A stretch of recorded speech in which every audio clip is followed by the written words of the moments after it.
تو یہ بزرگوں کی دعا کی بڑی برکت ہوتی ہے، اس لیے ان سے دعا کروانے میں شرعاً کوئی حرج نہیں ہے۔ یہ کہتی ہیں کہ کیا ایسا ہو سکتا ہے کہ ہم کسی غریب کی مدد کریں یا کچھ صدقہ وغیرہ کریں تو اس سے ہماری تقدیر بہتر ہو جائے؟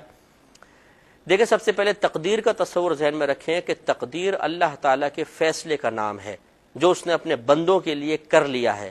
اور لا تبدیل لکلمات اللہ، اللہ تبارک و تعالیٰ کے کلمات تبدیل نہیں ہوتے۔ یہ جو کہا جاتا ہے کہ جی دعا تقدیر کو بدل دیتی ہے، صدقہ تقدیر کو بدل دیتا ہے، تدبیر تقدیر کو بدل دیتی ہے، تو یہاں تقدیر سے مراد وہ اللہ کا فیصلہ نہیں ہے، بلکہ فرشتوں کو اللہ تعالیٰ کچھ صحائف دیتا ہے، اس میں کچھ معاملات لکھے ہوتے ہیں، اس میں تبدیلی ہو سکتی ہے، لیکن یہاں پر بھی جو تبدیلی ہوگی وہ وہی تبدیلی ہوگی جس کا فیصلہ اللہ تبارک و تعالیٰ نے ازل سے فرما دیا ہے۔ تو بندوں کے لیے بہت سی چیزوں کا اس انداز سے فیصلہ ہو چکا ہے کہ انسان کتنی مرضی کوشش کر لے اس کے خلاف نہیں ہو سکتا ہے، تو لہٰذا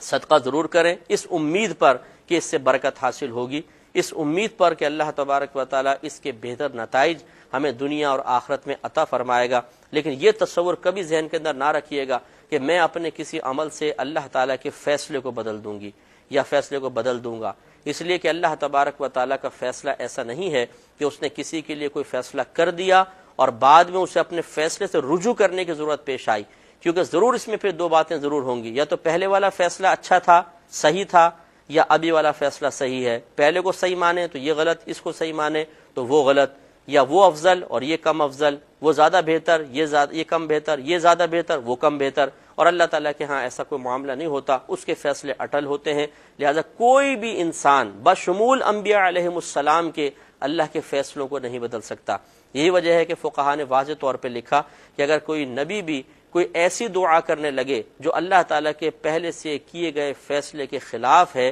تو اللہ تبارک و تعالیٰ ان نبی علیہ الصلاۃ والسلام کو اس دعا سے ہی روک دیتا ہے۔ جیسے ابراہیم علیہ السلام نے قوم لوط پر عذاب نہ نازل ہونے کے لیے دعا کرنا چاہی تو اللہ تعالیٰ نے منع فرما دیا، ابراہیم ان کے لیے دعا نہ کرو، اس لیے کہ ان پر عذاب کا فیصلہ ہو چکا ہے اللہ تعالیٰ کی طرف سے، تو آپ ان کے لیے دعا نہ کریں۔ اسی طرح نبی کریم صلی اللہ علیہ وسلم کے بارے میں منقول آپ نے ارشاد فرمایا کہ میں نے اللہ تعالیٰ کی بارگاہ میں 3 دعائیں مانگی، 2 اللہ تعالیٰ نے قبول فرما لی اور تیسری دعا سے مجھے منع فرما دیا، اور وہ تیسری دعا یہ تھی کہ میں نے یہ عرض کرنا چاہا تھا کہ اے اللہ تعالیٰ میری امت میں آپس میں اختلاف پیدا نہ ہو، اللہ تبارک و تعالیٰ نے مجھے اس دعا سے روک دیا۔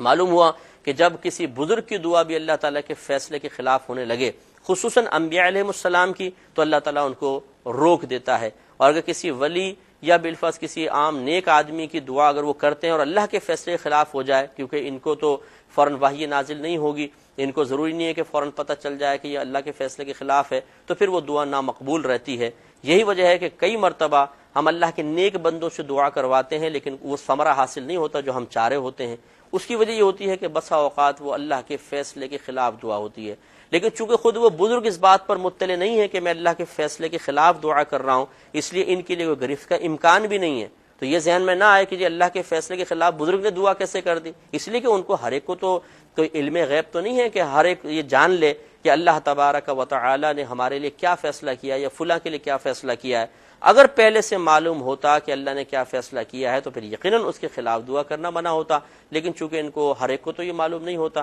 اللہ تبارک و تعالیٰ انبیاء علیہ السلام کو ضرور اس طرح دعاؤں سے روک دیتا ہے۔ تو کوئی بزرگ اگر دعا کریں اور ان کی دعا بھی قبول بظاہر نہیں ہو رہی، یعنی ہماری توقع کے مطابق رزلٹ حاصل نہیں ہو رہا، تو سمجھ جائیے کہ ہو سکتا ہے کہ یہ اللہ تبارک و تعالیٰ کے فیصلے کے برعکس ہو۔ بہن نے فرمایا